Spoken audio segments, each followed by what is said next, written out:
Hi കൂട്ടുകാരെ, പുതിയൊരു വീഡിയോയിലേക്ക് എല്ലാവർക്കും സ്വാഗതം. അങ്ങനെ സഹിക്കാനാവാതെ പത്മ പൊട്ടി പൊട്ടി കരയുകയാണ് കേട്ടോ. പത്മ പറയാണ്, നിങ്ങളെല്ലാവരും വിചാരിക്കുന്നുണ്ടാവും എൻ്റെ ഭർത്താവ് എന്നെ പേടിച്ച് നടക്കുന്നവനാണെന്ന്. എന്നാൽ അങ്ങനെയല്ല. ആ മനുഷ്യനും ഞാനും തമ്മിലുള്ള ആ ഒരു അഡ്ജസ്റ്റ്മെൻറ്റ് നിങ്ങൾക്ക് പറഞ്ഞാൽ മനസ്സിലാവില്ല. ഞാനും ആ മനുഷ്യനും ഒറ്റയ്ക്കിരിക്കുമ്പോൾ ഞങ്ങൾ തമ്മിൽ ചർച്ച ചെയ്തതിന് ശേഷം മാത്രമാണ് നിങ്ങളിലോട്ട് ഞങ്ങൾ എത്തിക്കാറുള്ളത്. പക്ഷേ നിങ്ങളുടെയൊക്കെ കണ്ണിൽ അങ്ങനെ ആയിരിക്കില്ല. ആ മനുഷ്യൻ കാരണമാണ് ഇന്ന് ഞാൻ ഇത്രയും വലിയ ഉയരങ്ങളിലോട്ട് എത്തിയത്. പത്മ അഹങ്കാരിയാണ്, നിങ്ങളുടെയൊക്കെ മുന്നിൽ പത്മ അഹങ്കാരിയാണ്. ആ മനുഷ്യന് യാതൊരു വിലയും കൊടുക്കാത്തവനാണ് എന്നൊക്കെ നിങ്ങൾ പറയായിരിക്കും. പക്ഷേ പത്മയുടെ നെടുന്തൂടാണ് ആ മനുഷ്യൻ. ആ മനുഷ്യൻ കാരണമാണ് പത്മ ഇന്ന് ഈ ലെവലിലോട്ട് എത്തിയത്. പത്മ എല്ലായിടത്തും അഹങ്കാരിയാണ്. പത്മയുടെ കുടുംബം നല്ലപോലെ നോക്കിയാൽ അത് അഹങ്കാരമായി. പത്മയുടെ കമ്പനി നല്ല ഉയർന്ന സ്ഥാനത്തിലോട്ട് എത്തിയാൽ അത് അഹങ്കാരമായി. പത്മയെ വേറെന്തെങ്കിലും ചെയ്താൽ അതും അഹങ്കാരമായി. പക്ഷേ ഇതൊക്കെ പത്മയുടെ സ്വയം പ്രയത്നത്തിലാണ് ഇത് ചെയ്യുന്നത്. ഇതെല്ലാം ചെയ്യാൻ എനിക്ക് മുന്നോട്ട് നിൽക്കുന്നിരുന്ന ആരാ അറിയോ? എൻ്റെ എതിയാണ്.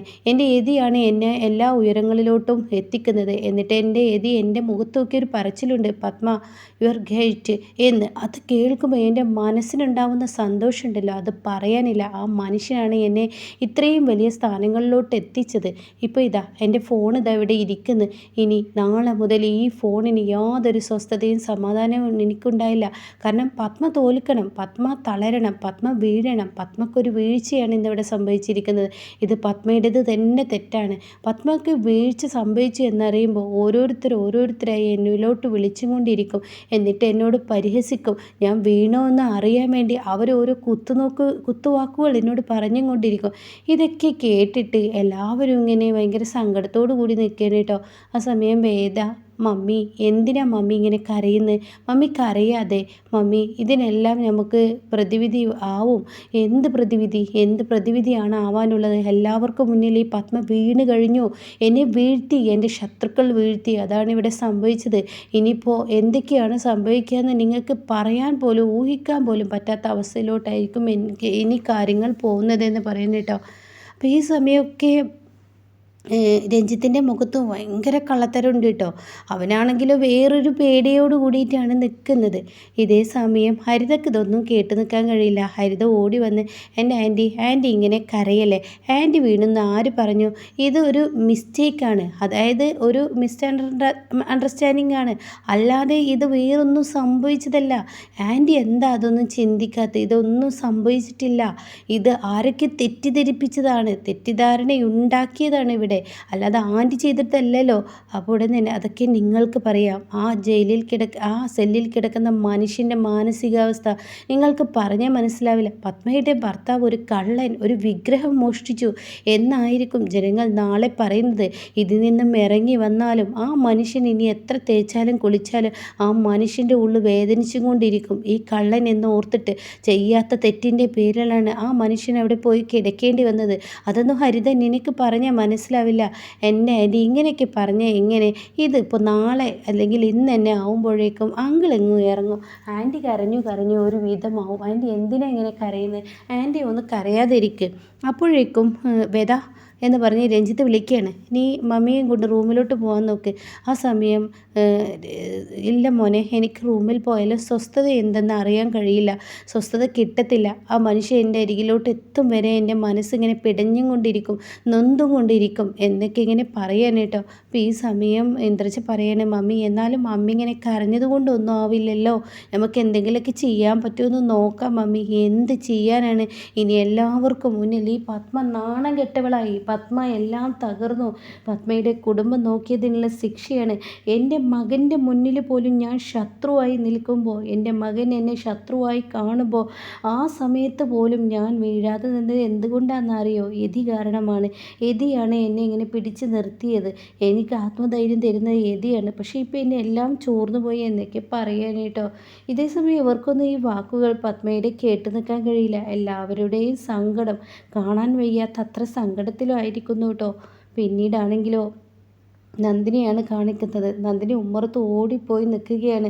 കണ്ണും പുറത്തോട്ട് തള്ളിയിട്ട് യതീന്ദ്രൻ വരുന്നതും കാത്ത്. ആ സമയം രാജു പറയാണ്, മോളെ നീ എന്തിനാ ഇവിടെ വന്ന് നിൽക്കുന്നത്? റൂമിലോട്ട് പോവാൻ നോക്ക്.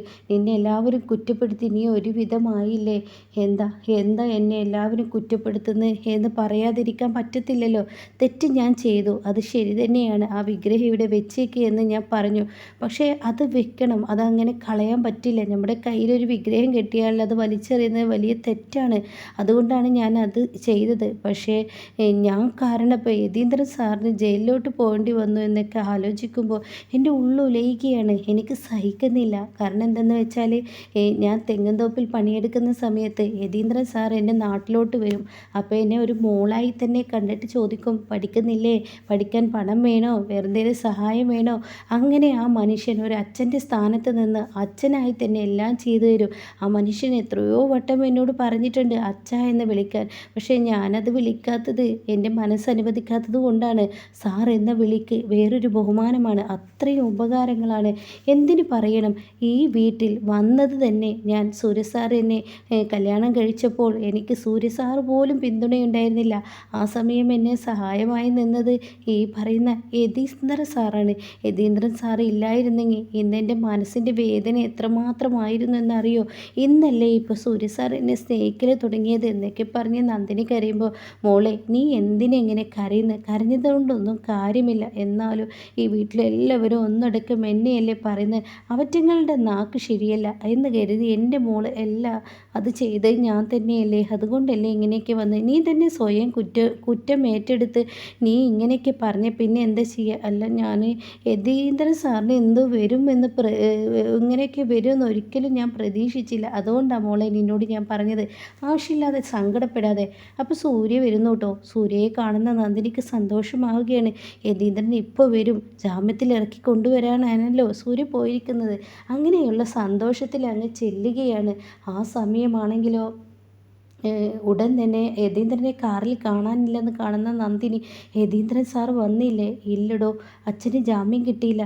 എന്തൊക്കെയാണ് സൂര്യ സാർ ഈ പറയുന്നത്? സാറിന് ജാമ്യം കിട്ടിയില്ലെന്നോ? എന്തായി പറഞ്ഞ അത്? അതെ, ഇത് ഒരു വിഗ്രഹമോഷണമാണ്. ഇത് പ്രത്യേക ആളുകളാണ് ഇത് അന്വേഷിക്കുന്നത്. അവർ ഇതിൻ്റേതായ ആ ഒരു ഇതിലേ ഈ അന്വേഷണം കൊണ്ടുപോകത്തുള്ളൂ. അപ്പോൾ അവർ ഇതിന് ജാമ്യം തരില്ല. കോടതിയിൽ ജാമ്യം കിട്ടിയെങ്കിലായി. അങ്ങനെയാണ് പറഞ്ഞത്. അത് കേൾക്കുന്ന നന്ദിനി പറയാണ്, സൂര്യ സാർ ഞാനൊന്ന് പറഞ്ഞോട്ടെ. സാധാരണ ഈ പെണ്ണുങ്ങളൊക്കെ പോലീസ് സ്റ്റേഷനിൽ പോയി കരഞ്ഞു കഴിഞ്ഞാൽ ആളുകളെ വിട്ടുകൊടുക്കുമെന്നൊക്കെ പറഞ്ഞു കേട്ടിട്ടുണ്ട്. അങ്ങനെയൊക്കെ ഞാൻ കരഞ്ഞാൽ മതിയോ? എന്തൊക്കെയാണ് നന്ദിനി നീ പറയുന്നത്? അങ്ങനെയൊന്നും കരഞ്ഞാൽ യതീന്ദ്രൻ സാറ് പുറത്തിറങ്ങില്ല. നീ വിചാരിക്കുന്ന അച്ഛനെ കൊണ്ടുവരാൻ കഴിയില്ല.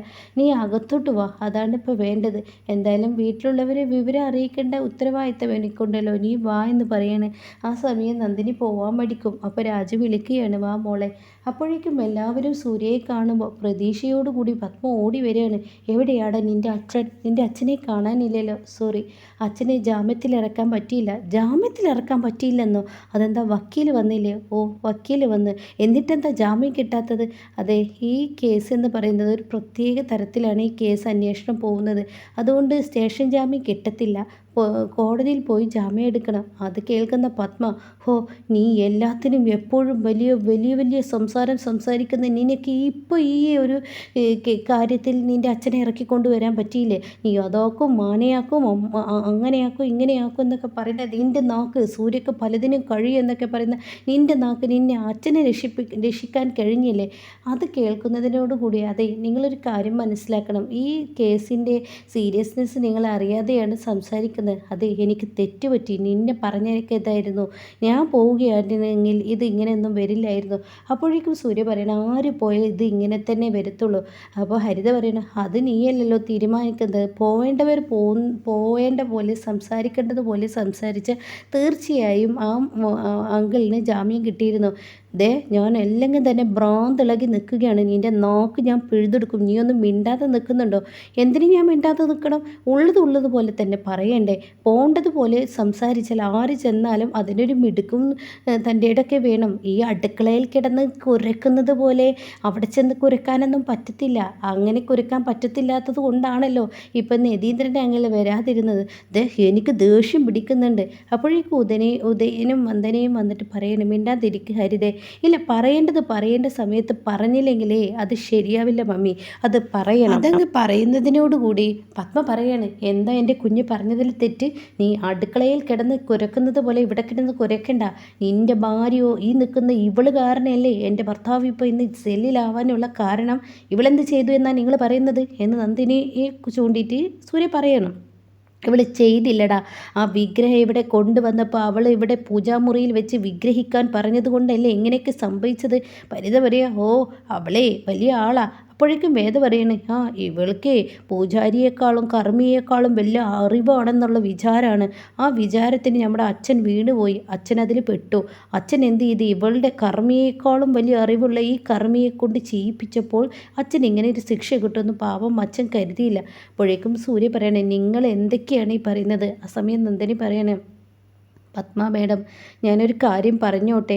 ഞാൻ ആർക്കും ഒരു തെറ്റും ഞാൻ ചെയ്തിട്ടില്ല. നിങ്ങൾക്ക് വലിയ അറിവുള്ള ആളുകളോട് ചോദിച്ചു നോക്കൂ. ഒരു വിഗ്രഹം നമ്മുടെ കയ്യിൽ കിട്ടിക്കഴിഞ്ഞാൽ അത് പറമ്പിലോട്ട് എറിയാൻ പാടില്ല. അതിനെ പൂജാമുറിയിൽ വെച്ച് അത് വിഗ്രഹം പൂജാമുറിയിൽ വെക്കണമെന്നൊക്കെ പറയാൻ കേട്ടോ. സമയമൊക്കെ ഈ വാക്കുകൾ കേൾക്കുമ്പോൾ പത്മ പറയണം, മൊയ്യോ അതൊക്കെ എൻ്റെ മുന്നിൽ നിന്ന് അങ്ങ് പോടി, അല്ല എങ്കിൽ നിന്നെപ്പം ഞാൻ എന്തെങ്കിലും ചെയ്തു കൂട്ടും, ഇല്ലെങ്കിലുണ്ടല്ലോ. അപ്പോഴേക്കും സൂര്യക്ക് അങ്ങ് ദേഷ്യം പിടിക്കണം. സൂര്യ പറയണേ, എന്ത് ചെയ്തു കൂട്ടും എന്നാണ് നിങ്ങൾ പറയുന്നത്? നിങ്ങൾക്ക് ചെയ്യാനുള്ളത് ഇപ്പം ചെയ്യണം. പോയതിന് ശേഷം നിങ്ങളുടെ വലിയ വലിയ വലിയ ആ ഒരു തള്ളുവാക്കുണ്ടല്ലോ അതിവിടെ പറയണ്ട.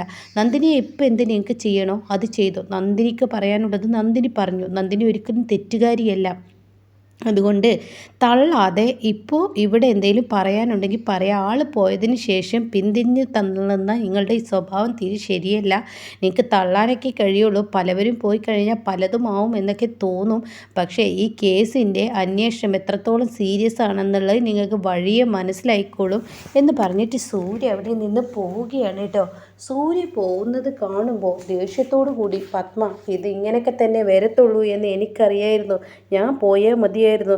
എന്നാൽ ഈ പ്രശ്നത്തിനൊക്കെ പരിഹാരമായിരുന്നു. അവനെ എന്നെ തോൽപ്പിക്കണം എന്നേ ഉള്ളൂ, വേറൊന്നുമില്ല എന്നൊക്കെ പറഞ്ഞ് പത്മ ഇങ്ങനെ കരയുമ്പോൾ ഹരിത പറയണം, എൻ്റെ ആൻറ്റി എന്തിനാ ഇപ്പോൾ ഇങ്ങനെ വെറുതെ കാര്യമില്ലാതെ സംസാരിച്ച് ആൻറ്റി ഇങ്ങനെ ടെൻഷനാവുന്നത്? കാരണം ടെൻഷനായിട്ട് കാര്യമില്ല ആൻറ്റി. ഇതിനൊരു പ്രതിവിധി കണ്ടെത്തുക. നാളെ ഇപ്പോൾ അങ്കിൾ എന്തായാലും ജാമ്യം ഇന്ന് കിട്ടിയില്ലെങ്കിൽ നാളെ ഇപ്പോൾ കോടതി ജാമ്യം കിട്ടിയ അങ്കിൾ എത്തും. ഇപ്പോൾ ഇതൊക്കെ വെറുതെ ആയില്ലേ?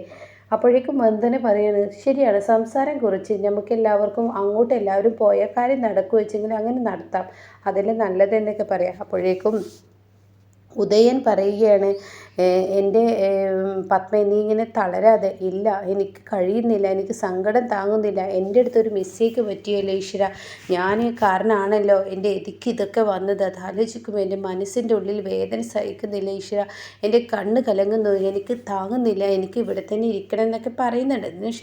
അതിനുശേഷം വേദ ഈ മമ്മിയെ കൊണ്ടുപോകുന്നൊക്കെ പറഞ്ഞു നോക്കും. പക്ഷേ ആ സമയമൊന്നും പത്മ അത് അംഗീകരിക്കില്ല കേട്ടോ. പിന്നീട് വേദയാണ് കാണിക്കുന്നത്. ഇന്ദ്രജിത്ത് വിജയും കൂടി വേദയുടെ അടുത്തെത്തിയിരിക്കുകയാണ് കേട്ടോ.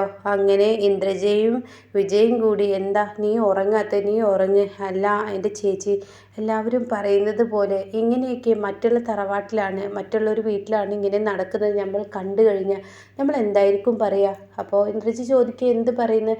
അതാ ചെറുക്കനും പെണ്ണിനും എന്തോ ദോഷമുണ്ട്, അതുകൊണ്ടാണ് ഇങ്ങനെയൊക്കെ സംഭവിച്ചതെന്ന് പറയില്ലേ? എനിക്ക് തോന്നുന്നത് അതാണ്. ഇപ്പം ഇത് കേൾക്കുന്ന ഇന്ദ്രജി പറഞ്ഞു, എനിക്കെന്താ വട്ടായോ?